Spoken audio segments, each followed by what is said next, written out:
தென்காசி மாவட்டம் ஆலங்குளம் அருகே கட்டுப்பாட்டை இழந்த அரசு பேருந்து வயல்வெளிக்குள் பாய்ந்து விபத்துக்குள்ளான நிலையில் பேருந்திலிருந்து சாலையில் குதித்த பெண் தலையில் பலத்த காயமடைந்து உயிரிழந்தார்.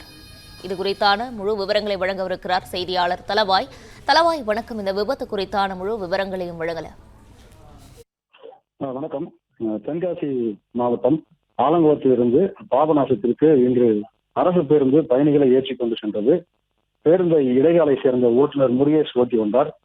இந்த பேருந்தானது ஆலங்குளத்திலிருந்து அம்பை செல்லும் சாலையில் இடைக்கால விலக்கு அருகே திடீரென கட்டுப்பாட்டை இழந்து அருகில் உள்ள வயக்காட்டு பகுதிக்குள் பாய்ந்தது. இதில் பேருந்தில் இருந்த 3 பேர் சாலையில் விழுந்து காயமடைந்தனர். தொடர்ந்து அவர்கள் அம்பை அரசு மருத்துவமனைக்கு சிகிச்சைக்காக அனுப்பி வைக்கப்பட்டனர். தகவல் அறிந்த பாப்பாக்குடி சம்பவத்திற்கு சென்று விசாரணை மேற்கொண்டு வருகின்றனர். முதற்கட்ட விசாரணையில் பேருந்தில் ஸ்டேரிங் எண்டு கட்டானதால் இந்த விபத்து நடைபெற்றதாக தெரிவிக்கப்பட்டுள்ளது. இந்த பேருந்து வயக்காட்டுக்குள் பாய்ந்த போது அனைந்த நாடார்பட்டியை சேர்ந்த ஜெயலட்சுமி என்ற பெண் பேருந்தில் பயணித்த போது பேருந்திலிருந்து சாலையில் குதித்து படுகாயமடைந்தார். தொடர்ந்து அவர் அம்பை அரசு மருத்துவமனையில் சிகிச்சை பலனின்றி உயிரிழந்துள்ளார்.